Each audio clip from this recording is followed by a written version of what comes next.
Hey Archery Talk, this is Lucas, and the 8th and final bow for our 2024 Archery Talk Hunting Bow Shootout has arrived, the Prime RVX 34.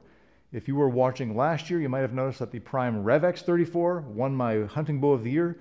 I absolutely loved the REVEX last year, and so I'm excited to see what the RVX has in store for me. The bow itself is fairly similar. The cam is pretty much the same. The core cam has not changed from a year ago. What has changed is the ability to make let-off adjustments in quarter-inch increments right now. So you can go 80, 85, or 75. That'll help your draw length get affected usually by about a quarter-inch each movement, and your obviously let-off and holding weight is going to change a lot with that as well. As for specs, this bow has an axle length of 34 inches, a brace height of 6¼ inches, and an IBO rated speed of 342 feet per second. Prime also offers a 32-inch version and a 36-inch version of this bow. So it really is something for just about everybody. In my mind, this 34 would make a fantastic 3D bow and hunting bow. If you're the person who wants one do-everything bow, something like this is a great way to go. The 36 might be a little long for some folks for hunting, but if it's not for you, that would probably be even better if you're primarily going to be shooting target. What is new on the Prime this year is a Picatinny sight mount. That's brand new for those guys, and a integrate arrow rest mount. So that is also new for Prime this year. They've finally adopted those. A lot of folks have adopted the Picatinnies and the integrate, so it's not a surprise to see Prime do the same. The riser has been redesigned. The cutouts are a little bit different. The whole purpose of the riser changes was to make this bow stiffer. Prime is claiming 34% stiffer. I'm not going to really be able to tell you how that feels. Well, I can tell you how it feels. I'm not really going to be able to tell you how that quantifies what makes it stiffer. Am I going to feel that? Probably not a lot personally, but you never know. Better archers might be able to tell a little bit more about the flex on the riser, but I've never had any issues with Prime risers feeling kind of flexy and bendy to me before. But that stiffer riser should also equate to a little less vibration and noise. Although again, last year that Prime bow really hit the nail on the head for me in those categories. It was a fantastic drawing bow, and it felt really good after the shot as well. As for weight, Prime listed this bow at 4.4 pounds on their website. On my scale, it came in at just a hair under 4.7. Pretty close overall, and not an abnormal difference compared to other bow manufacturers and their advertised versus measured weights, at least in my experience. So right now, my job is to get this bow set up and ready to shoot. I'll put on a rest, I'll put on a sight, I'll put in a peep. I'm going to talk draw cycle, and then I'm going to talk speed as I run this thing through a chronograph. So I'll have all of that for you a little later on in the video. For now, it's time for me to get to work. We're back and we are set up and ready to shoot. I have outfitted the RVX 34 with an HHA single pin sight. I believe this was HHA's first kind of Picatinny accessible sight. I've had this for a few years. It's been holding up very well for me. I've got a QAD HDX arrow rest. I think I've had this one for 7 or 8 years now. And a Titanium Archery Products short stabilizer. I've had this again for 5 years maybe or so. A great stabilizer that is still serving me well to this day. Setup on this bow was reasonably straightforward with maybe one caveat. So I started again with the arrow running dead center through the burger holes, and I tried to get the arrow rest out to 13/16 of an inch from the riser. And that setup did leave me with a bit of a left tear, so it did require a little bit of surgery. I was hoping to move the cams a little over to the left. Prime does give you the spacers that you need to do that in the bow package that it comes with. Unfortunately, it does not come with the tool. You're supposed to go to a Prime dealer to do that. I do not have a Prime dealer super close to my house. So for now, I made the changes with an arrow rest. So I moved the arrow rest a little bit to the right and did all those kind of changes I could to get the paper tune really quite good. It was shooting a bullet hole. I would just rather not have the arrow rest kind of moved close to the riser. I would rather have those cams moved a little farther out so I can get the tune that I would prefer. But you know, it's working for the time being. At some point, I'll get to a Prime dealer if I'm going to shoot this bow long term to get it set up exactly how I want it set up. The bow itself, again, I've put 40 or 50 arrows in here tonight, just getting as much time with this bow as I can in this early setup. And so far, I couldn't be more impressed. This bow is a treat to shoot.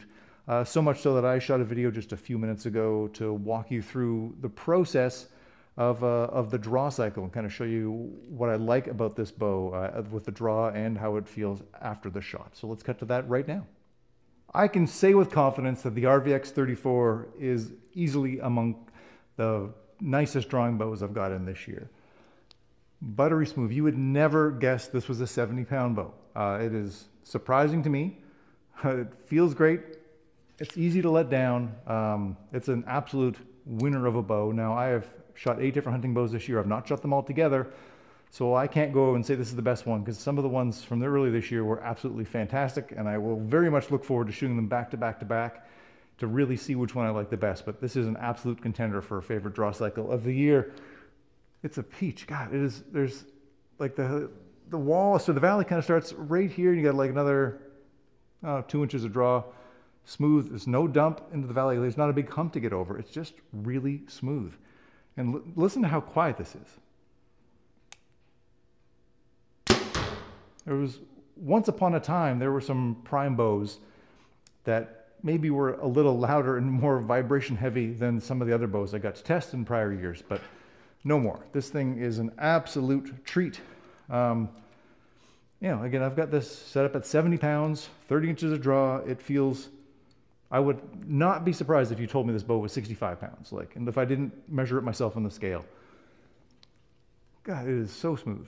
Again, let's draw it one more time together, because that is so nice. Prime has really got a nice recipe for success here.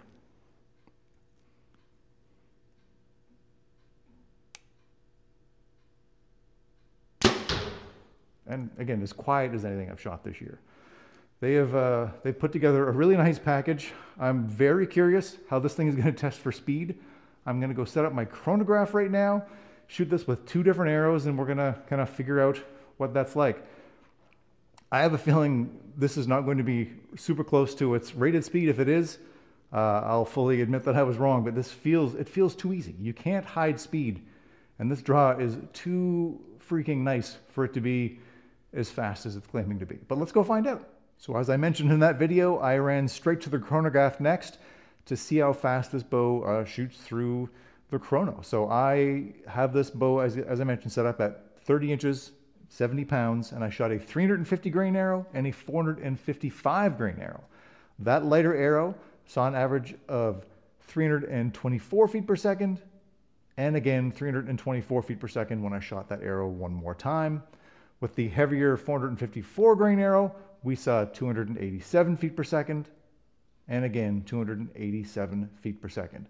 Those are totally respectable speeds, but they are coming in a good deal under the advertised speed of 342 feet per second. So with how I've got this bow set up on my chronograph, we are coming in 18 feet per second light. Not ideal, but again, if you draw this bow, you can tell. This bow does not feel like a 342 bow. That's basically what the Bowtech Core SR is this year. And these bows feel vastly different. This thing is, again, you could just tell this is not a 342 bow when you're shooting this thing. As the 324 number, not surprising to me. I've had some people in the comments mentioning, oh, because I got a peep and a D-loop on there. Those numbers aren't really fair. I suppose so, but I got the same peep and the same D-loop and pretty much the exact same amount of serving material on every bow I'm shooting this year. And you know, some bows are coming closer to their advertised speed than others.